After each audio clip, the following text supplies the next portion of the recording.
Thank you for leading us in that amazing song and helping us be reminded that we have a choice to make each day. Like, you can choose to follow Jesus or you can choose to follow your own stuff. And that's the deal when it comes right down to it, is who do we choose to follow? What is it that we're pursuing? What is it that we're looking for? There's a lot of decisions, a lot of choices that have to be made. I feel like in the morning when I get up, I have to make decisions, I have to make choices right away. And so how do I make sure I'm living a life that I'm walking worthy of the sacrifice that Jesus made for me? Being a child of God, because my big brother Jesus gave it all so that I could be connected to the Father in heaven. How do I live a life where I walk worthy? Well, it's about making good choices. Like, we'd say that to our kids. That's like a parenting technique nowadays, right? Like, it'd be like, is that a good choice, right? How many were not raised that way? Yeah. You found out if it wasn't a good choice real quick, didn't you? Yeah, raised very different, right? Now, but there is a reality to that, is that for the most part, we don't always make the best of choices. But I definitely feel like, I don't know, like I make like 70 choices before breakfast. You know, decisions have to be made, and then you spend your life making most of your decisions. And the more you become a leader, and we have different words for leaders, like mom, dad, manager, coach, teacher. These are leaders, right? People who influence others, which, to be honest with you, as a Christ follower, you're all leaders. So as a leader, your life starts to consist of just making choices. And as you start to lead more than just yourself, and you start to lead others, now your decisions affect the people that God's entrusted to you.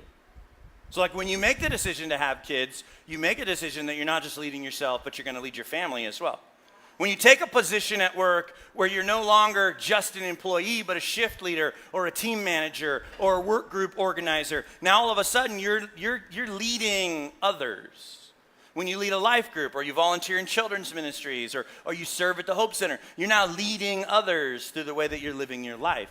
And so how do I make choices that point people to Jesus, when, to be honest with you, I'm sick of making choices? I'll tell you what, man, my life is just a million choices a day. Make a decision. What do you want to do? How do you want to do it? What's happening? And it's been like that for years. Like, at the end of the day, I think of choices more like curses. Years ago, when Jennifer and I were young and married, and we had just Aaron, our first kid, I remember, Pastor Eric wasn't always the amazing model of what a husband and father should look like, just FYI. And I had sort of a twisted, warped view of marriage, old-fashioned and somewhat chauvinistic view of marriage. And I would go to work and I would, be inundated with a bunch of different choices that I had to make. And then I would come home and then she would say, what do you want to have for dinner? What do you think we should do for dinner? And that used to just drive me nuts. Like, woman, I have been at work all day. I've been trying to get stuff done. I don't understand why you can't just figure out what's going to be for dinner. Now, this is me describing what happened, not me prescribing how you should talk to your spouse. So young men, pay attention, right? Because that'll get you in trouble, right? You can't talk like that. So then that's what I did. And so she's like, well, I've been busy too. I'm like, yeah, right? Again, it's a really bad idea, okay? So I'm just letting you in on where I really screwed up and how you can not do it, okay? And so I'm like, listen, here's what I need you to do. I'm just going to make this as simple as I can for you, okay? Again, you hearing me? You hearing the tone? This is going to get you in trouble, okay? This is what I need you to do. I need you to just make a decision of what's going to be for dinner and have it there ready when I get home, because I don't want to make any more decisions when I get home, right? Right? Some of you are wincing, and then some of you are like, I'm going to try that. I told you not to. I already told you, okay? Don't do it. If you don't listen to me, you're taking your life in your own hands.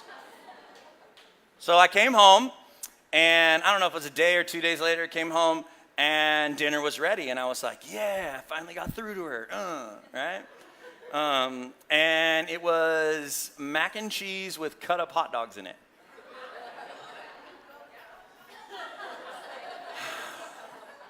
And I looked at that, and I just was like, what's this?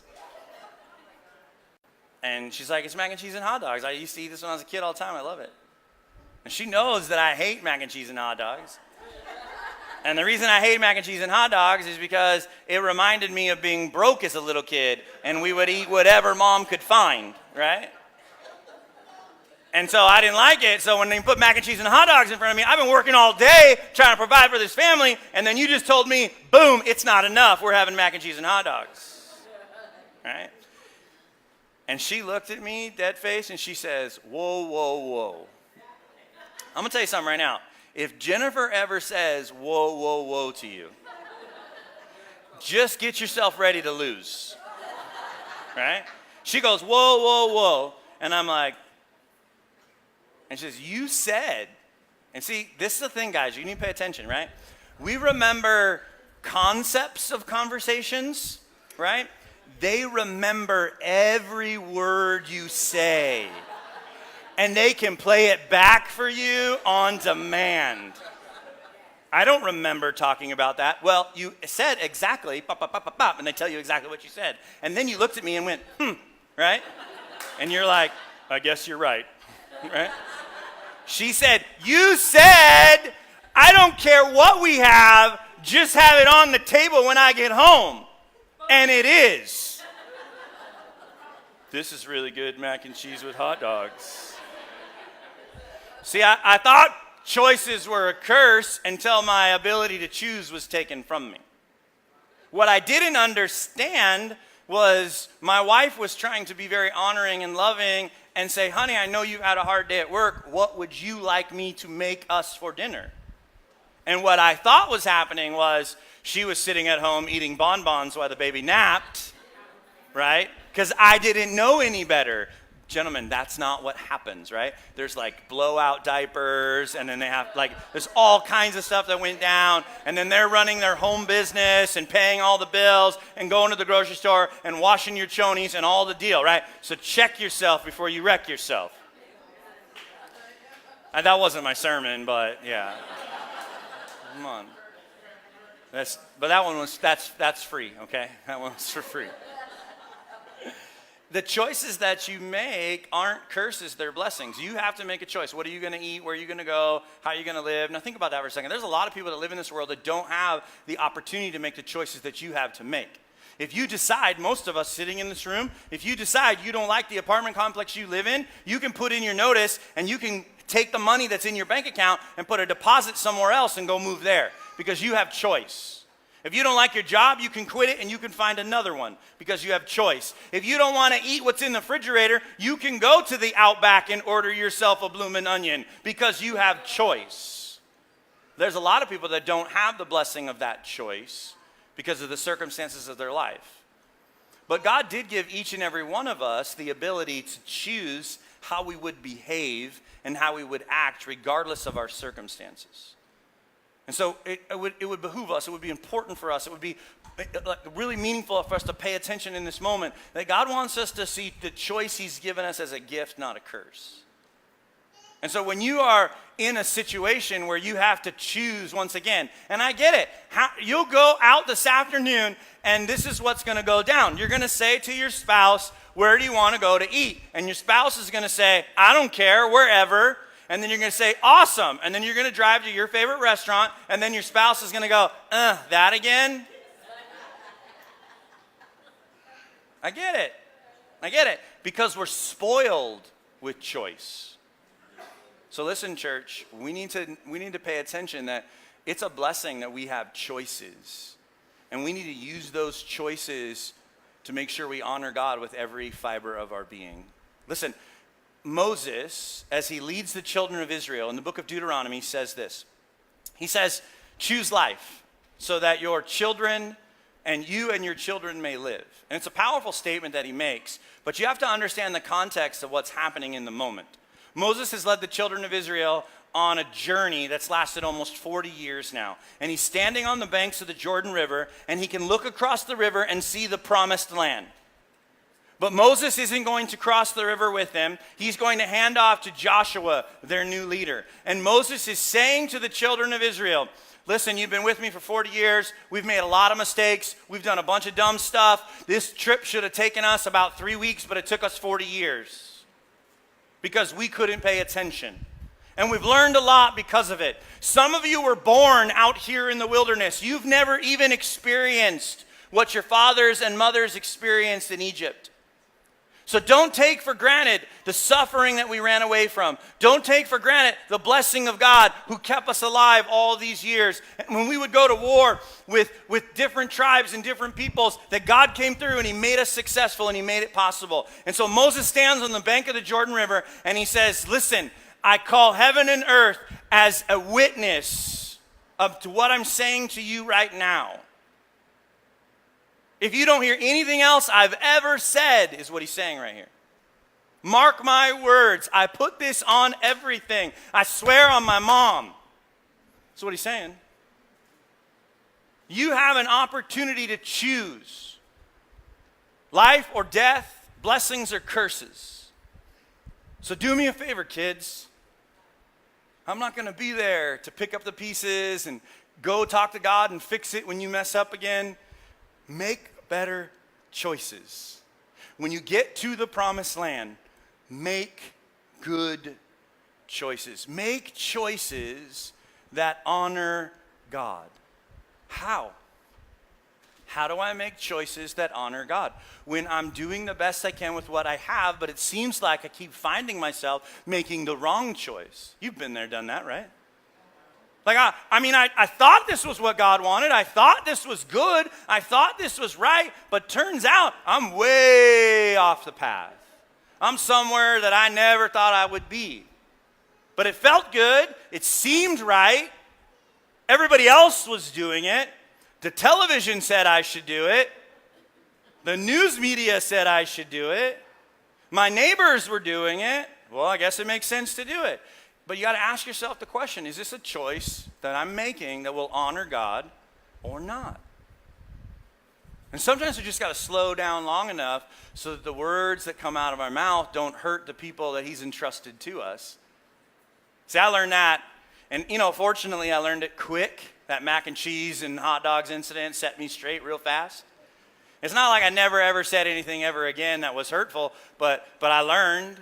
And I figured it out, and over the years, I'm doing my best to be the best husband, the best father, the best leader, the best pastor I can possibly be, and commit to that long-term growth, right? But that's what it comes down to. Every day I have to make a choice. I have to make a choice to love my wife. I have to make a choice to be there for my children. I have to make a choice to care for you, because sometimes you're hard to care for. You know who you are. Yeah, Tiny. Yeah. Come on, right? It is what it is. But you got to honor God with the choices that you have in front of you that you can make. This is what's happening in Ephesians 5. Grab your Bibles, go with me, Ephesians chapter 5. Ephesians 5 is a bit of a mirror image of Deuteronomy chapter 30, where Moses is standing on the banks of the river, and he's saying, this is my last chance to tell you what I need to tell you before you're on your own. This is my last chance to tell you it's time to grow up, make better choices. Paul's at the end of his life. He's imprisoned in Rome, and he's written a letter to a church that he planted in Ephesus. And he writes the letter to Timothy, the pastor that he put in charge of that church when he left it after he started it. And what he's doing in this moment, because Paul's at the end of his life, ultimately. This is one of the last letters he would write to the church at Ephesus. He writes a couple of letters to them, 1st and 2nd Timothy, to Timothy while he's in Ephesus, and then the letter to the church at Ephesus that we call the book of Ephesians, or the letter to the Ephesians church. And so when he writes this, you got to remember that he's at the end of his life. He can see the writing on the wall. He's not going to cross into the promised land. He's saying, I probably won't ever be able to make it back to visit you again. These are my words to you that you need to understand. If you don't hear anything else, it's sort of like the last words of a dying man. And listen to what he says to the ancient church that still rings true to us. It's very similar to what Moses said. It's very similar to what I'm saying to you today. By the way, I'm not going anywhere. What he's saying to them is simply this. Listen to what he says. Chapter 5, Ephesians chapter 5, starting at verse 1. He says, follow God's example. Therefore, as dearly loved children, and walk in the way of love, just as Christ loved us and gave himself for us as a fragrant offering and sacrifice to God. But among you there must not be a hint of sexual immorality or any kind of impurity or greed, because these are improper for God's holy people. Nor should there be obscenity, foolish talk, coarse joking, which is out of place, rather thanksgiving. And so in this moment, he says something very powerful. Follow God's example as his dearly loved children. And then he gives them sort of like a short list of what not to do's. He's like, you got to pay attention to your heart and the things that you think about and the things that you do. Don't let greed and immorality and impurity become a normal part of who you are. And not just in the big stuff, but in the little stuff too. Watch the words that come out of your mouth. Watch what you say. Pastor Nathaniel talked about that last week. By the way, didn't he do a great job? Yeah. He talked about that, the power of your words and what you say and what you speak. And so he repeats it again in chapter 5 and says, be careful because you need to be people who are expressing great gratitude, thanksgiving, not curses. Speak life, not death. He continues, look at verse 5. For of this you can be sure, no immoral, impure, greedy person, such a person is an idolater, has any inheritance in the kingdom of Christ and God. Let no one deceive you with empty words, or because of such things God's wrath comes on those who are disobedient. Therefore, do not be partners with them. So he's saying you need to pay attention to the people you let speak into your life, the people that you let influence you. Who are the people that you're following? Who are the people you're paying attention to? And that's all kinds of things. That's the music we listen to, the movies we watch, the news channel that's your favorite news channel, and whether that's Fox News or CNN or otherwise, you got to pay attention to what you're taking in, because what you take in is what you'll put out. Who are you following on Instagram? Who are you measuring yourself up to on Pinterest? All of these come into play. He's saying don't let people's voices have too much power in your life, because that'll take you off the path that he had planned for you. He keeps going. Let no device with the enemy words become such things. God's wrath comes on those. And then he goes on in verse 7. Therefore, do not be partners with them. Verse 8, chapter 5. He says, for you were once darkness. Everybody say darkness. But you are now light in the Lord. He doesn't say you were once in darkness and now you are in the light. He says you were once darkness and now you are light. So darkness, when it goes somewhere, it makes everything what? That's not a trick question, right? And light, when it goes somewhere, it makes everything light. You're not in it. It's not happening around you. You are it. The choices that you make bring darkness or bring light. Choose life, choose death. Choose blessings, choose curses. The choice is up to you and I, what we will bring to the world God has entrusted us with. He says, you were once in darkness, but now you are, or you once were darkness, but now you are the light. Live as children of light. For the fruit of the light consists of goodness, righteousness, and truth. And find out what pleases the Lord. Have nothing to do with fruitless deeds of bitterness, darkness. Rather expose them. It is shameful to even mention what the disobedient do in secret. Paul's caught off guard here for a second. He goes, I can't even put into words what I'm actually talking about. Just the really, really bad stuff. Like if I wrote it down, it would be shameful for me to write down anything more than I've already written down. But everything exposed by the light becomes visible. When the light shines, the cockroaches run. Right?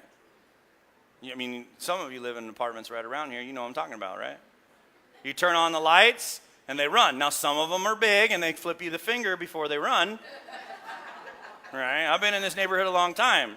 Like, one time I came in here, and there was a cockroach. He had a cigar. He's like, sup?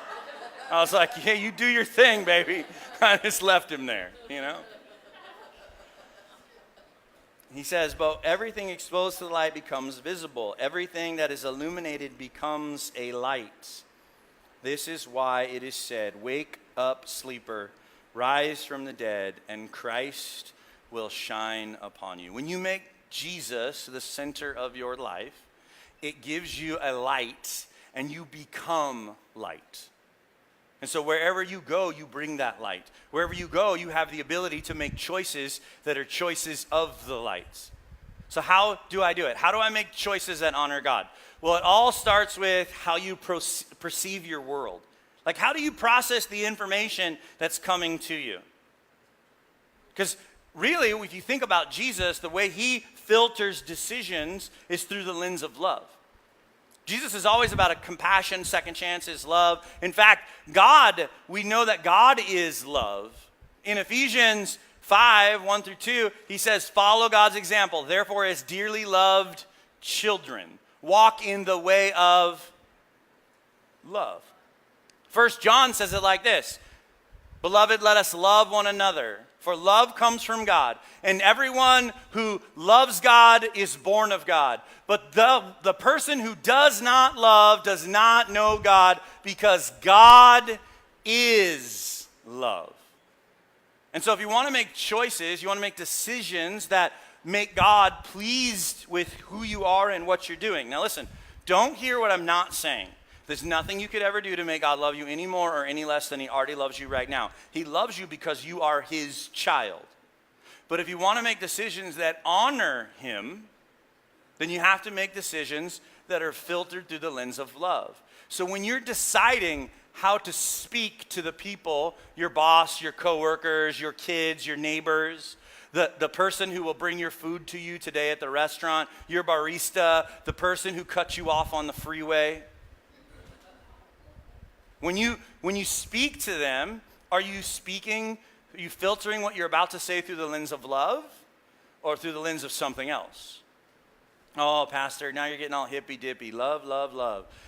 You call it whatever you want. God is love. And he says, therefore, as dearly loved children, because I've expressed my love to you in a great way, I have an expectation that you will honor that sacrifice and love others, even if they are unlovable. I'm going to tell you something right now. There's a lot of us in this room who are not very lovable. Yet he loves us. He loves us. He has plans and purposes for us. Because when you make love the motivation for what you're doing, it changes everything. The problem for most of us is that that's not typically our motivation. My experience has been, I haven't lived that long, but my 42 years on the planet has taught me this, that most of us, and we have different words to describe our motivation than the one I'm about to use, but most of us are motivated by fear. Now, you can call it rejection, or you can call it not having enough for your retirement, or you can call it making sure that your kids turn out just right. You can call it, well, I go to the gym because I don't want to have a heart attack, right? But those are all fear-based decisions. I'm making a decision because if I don't do this, then this other bad thing is going to happen. Now, in and of themselves, fear-based decisions aren't bad, okay? There's something somewhat good about the reality of, like, if you don't eat right and exercise right, eventually you're going to kill yourself, right? Like, we all know that. It's okay, but they can't live in fear forever. Something has to shift it. Let me give you an example of that most of us will understand if you've ever had a toddler enter the kitchen while you were cooking. Why? I have no idea, but the first thing they want to do is run to the oven and touch it. And what do? Is touching the oven a good choice? No. You yell at the top of your lungs, hot! And that little kid shakes and falls to the ground and possibly poops his pants. Why? Because it's worth it to scare the crap out of them if they don't get burnt. And then what happens after that? For weeks they walk into the kitchen, the oven's not even on. Hot, hot, hot, hot, hot. You're like, sort of, yeah, yes. Yes, the oven's hot, it will burn you, right? And they're freaked out by it for a while, right? Now, eventually, you want that toddler to understand when the oven's on and when the oven's off. And eventually, as they grow up, you need them to get over the fear of the oven being hot and then just have an understanding of how to honor the heat of the oven. Right? Because you don't want your 20-year-old who just moved out on their own to walk into their apartment and go, hot! every time they walk into the kitchen. That would be weird. So fear as a motivation in and of itself isn't wrong, but it can't stay that way. Some of you followed Jesus originally because you were afraid of hell.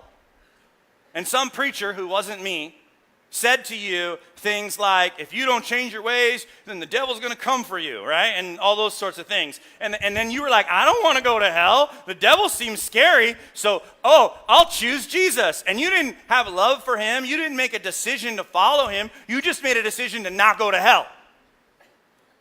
And that's okay to start. But at some point, don't we want our children to understand why we want them to do what we want them to do? Not just do it because they're afraid of the punishment that will come if they don't. We want them to have an understanding. When I was a kid, my dad was really big on making sure that we turned off the lights, and he would come get us. We could be down the street at a neighbor's house. He'd walk all the way to the neighbor's house, come get us, bring us all the way back home, and take us in our room and be like, what's wrong? What's wrong with this room? You tell me. I'm like, I don't know. I should have put my skateboard away. I should have put those underwear in the hamper. You got under my bed and found my stash. I don't know. I don't know. Yeah. It's a stupid place to hide your stash, kids. Don't do it. Don't have stash, okay? Right? Yeah, that's better, right? Yeah. You know, and I don't know. And he goes, the lights are on. I'm like, you walked a block. You knocked on their door. You said, is my son here? I came out, and you drug me all the way home to turn off the lights. Couldn't you just turn off the lights and then spank me later? He goes, you keep talking like that, you're going to get a spanking. Right? I'm like, I'm 16. And he's like, I don't care, right? At some point, my mom pulled me aside, and she goes, you and your dad have been going at it about the lights in your bedroom since you were a tiny little guy. She goes, when are you going to get it through to your head that it makes your dad happy when you turn off the lights, because it makes him realize that you realize that he works hard for you? Oh, I guess I could turn off the lights because I have an understanding. I used to turn them off because I didn't want to have to deal with what I thought was weirdness. But in reality, he was feeling rejected. He was feeling hurt. He was feeling disrespected. I didn't want him to feel any of those things, and so I learned to turn off the lights. To this day, I say to my children, hey, please turn off the lights. I try to not drag them back into the house and make them do that, but Dad had a thing going, and it kind of worked, you know. The truth of the matter is that you can't be, if fear's your motivation, it's only going to take you a little way. It's never going to get you where God has planned for you. It'll get you started, right? And it's not a bad thing. If a bear came through that back door and you were like, I'm not afraid, I'm a child of God, that's dumb, run. Right? Because all you got to be is faster than the child of God next to you. As dearly loved children, realize that you are God's prized possession. You are his creation.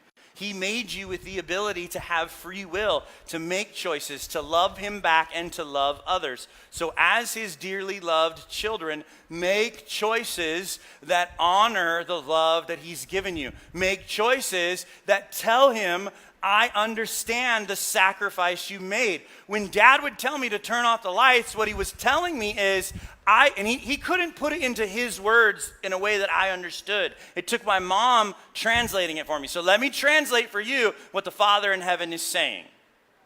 Through Moses, through Paul, through the ancient church, through your pastor, to you. You are the most special person in the world to the creator of the universe. So special to him that he was willing to give his very all, his one and only son, to die for your sins, to pay your debts. And what he wants you to do is make good choices. Choices that say, I see the sacrifice you made, and I'm going to live a life that's worthy of that sacrifice. Emotionally, physically, spiritually, I'm going to live a life that's worthy of that sacrifice. Now, here's the deal. when it comes down to it, he says, just as Christ loved us and gave himself for us. In that moment, you have this reality. Jesus actually even says these things. He says, greater love has no man than this, than he would lay his life down for his friends. Like, sacrifice is a normal expression of love. All the mamas know exactly what I'm talking about, don't you? Because you give up everything for your kids. You don't sleep, you get the last food, right? When we started having multiple kids, my wife would do this thing where she would take everybody's food and take a bite of it and then put it on the table. And I thought it was like just her being ornery because we're kind of a sarcastic, ornery family. And then I cornered her one day and I said, why do you do that? And she goes, I don't know, my mom's always did that. And so we were visiting Wendy, my mother-in-law, and I said, Mom, why do you bite everybody's food before you give it to them? And she said, well, when the kids were little, we didn't have a ton of money, and so if I took a bite of everybody's, then I didn't have to have dinner, and everybody got dinner. See, that's the kind of sacrifice, right? You want to live a life that honors the sacrifice those who have gone before you. You want to live a life that honors the sacrifice that Jesus gave so that you could live, so that you could have forgiveness and second chances and healings and new beginnings, right?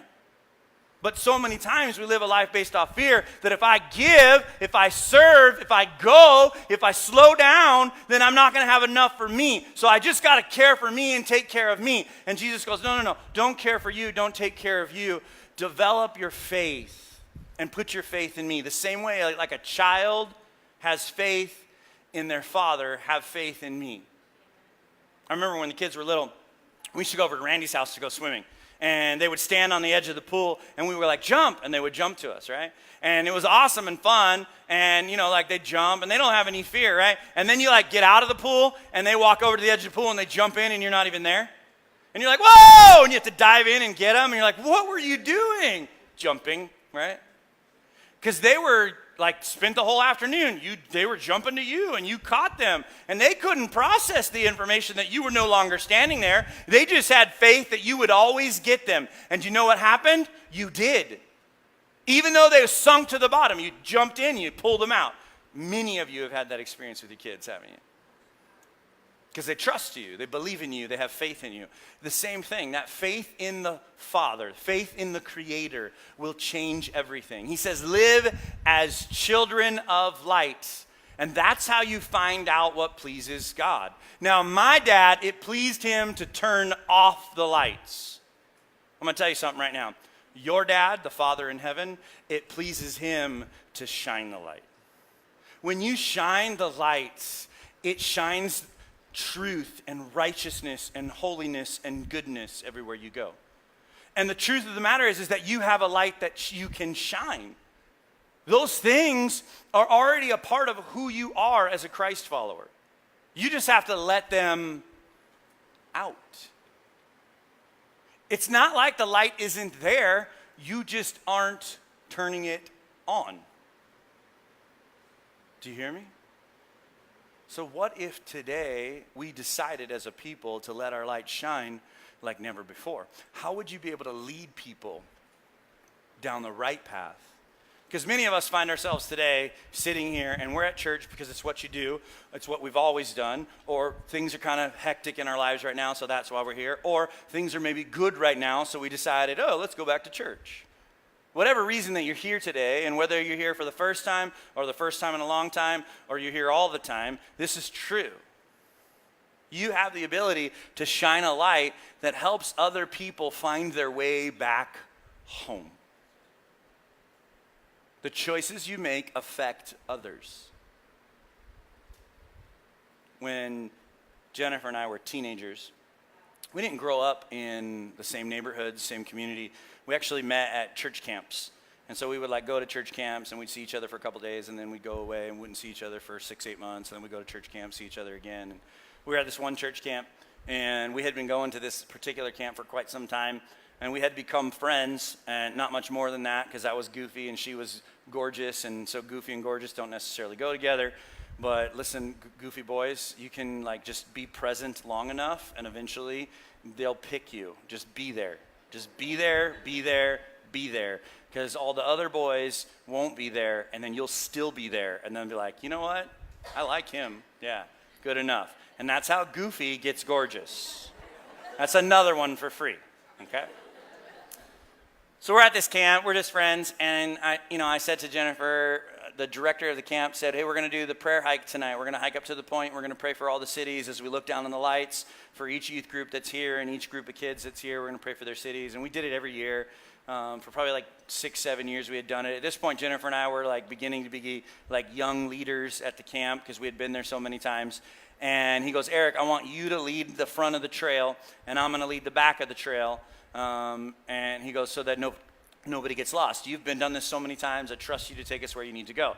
And I was like so stoked. I was like, yeah, I'm in charge, right? And then I realized I didn't bring my flashlight.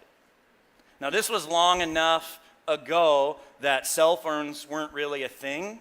And, like some of you who are younger, you're like, well, why didn't you just take out your cell phone and turn your light on? Because we didn't have cell phones. We had pagers. Yeah?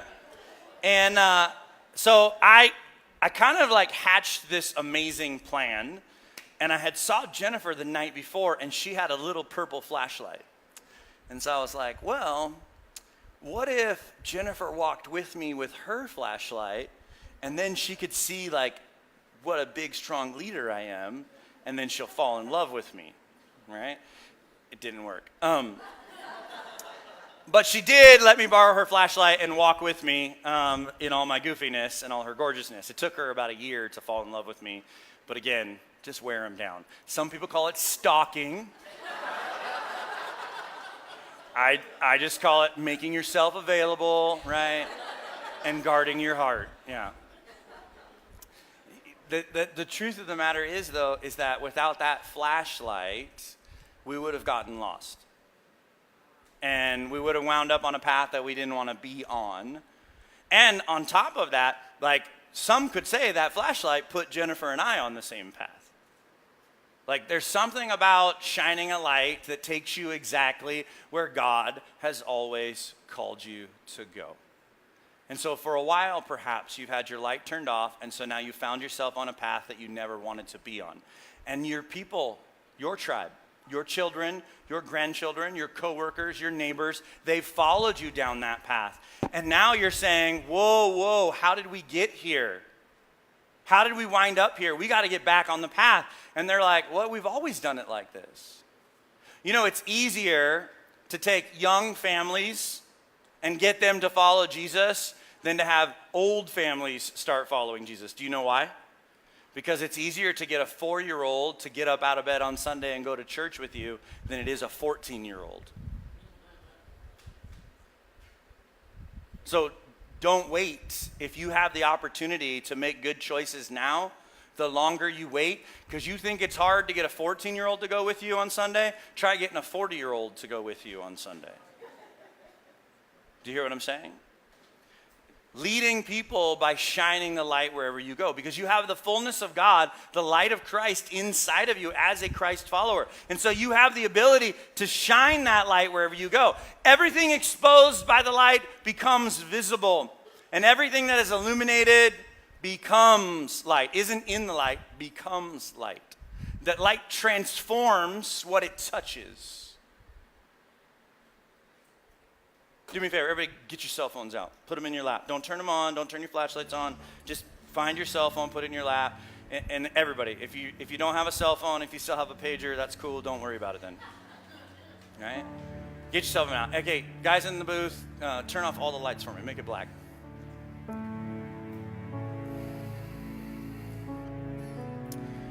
One light isn't quite enough to get the job done. But if you were to imagine that the light on your cell phone, the flashlight on your cell phone was the light of Christ shining in you, you'd be surprised how bright that light could be. Everybody over here, turn your lights on and point them at me. If you're over here, turn your lights on and point them at me. All right. Okay, now all of you over here, you turn your flashlights on and point them at me. Okay? And then if you're in the center, turn your flashlights on and point them at me. Okay, you guys right here, and hold them up high so everybody shine your flashlights, okay? Notice how you can see the faces of the people right around you, and all you have is a tiny little light. Because when you let your light shine, it transforms the darkness. And you don't even necessarily have to have a big bright light, this transformational light. All you have to do is let that light shine, and it will change your view of the world around you.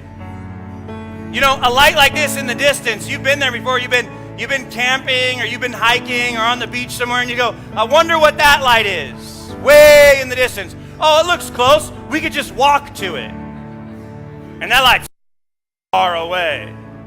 Because light can shine and lead someone back home, even who's far, far away. And so when it comes to you and I, when it comes to making choices that honor God, yes, it's important for us.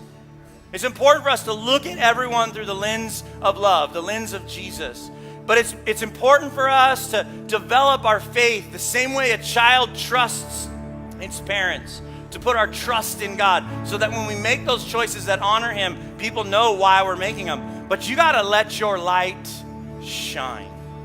And when you let your light shine, I'm going to tell you something. It'll transform the places that you work. It'll transform your family. It'll rebuild your marriage. It'll fix the relationship with your kids. It'll break the back of addiction. It will start to work in the most impoverished communities to bring love and hope and second chances. And all you have to do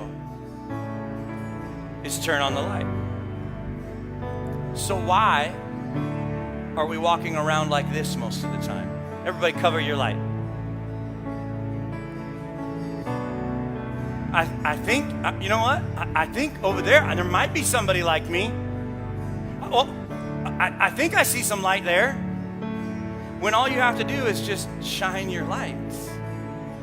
Put your lights up high for everybody to see one more time. You have the power to change this world with the light of God's love everywhere you go. And all you have to do is shine that light. And the whole world will see that the choices that you make honor God. And the sacrifice He made was worth it because He saw you as worth it. As the guys in the back put the lights back up, I want to challenge you with this last idea.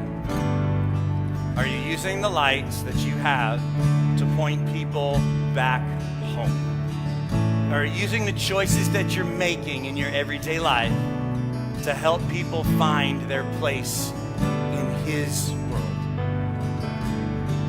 1 John says it like this: if we walk in the light as He is in the light, if we follow in the footsteps of the light bringer, Jesus, then we'll have fellowship, meaningful connection with one another. Then we'll have forgiveness because the blood of Jesus will purify us, forgive us, set us free from all of our sins, our brokenness, our past, and our shame. When you understand that you are a child of God, when you understand that He has plans and purposes for you, when you let your light shine everywhere you go, it will change your world.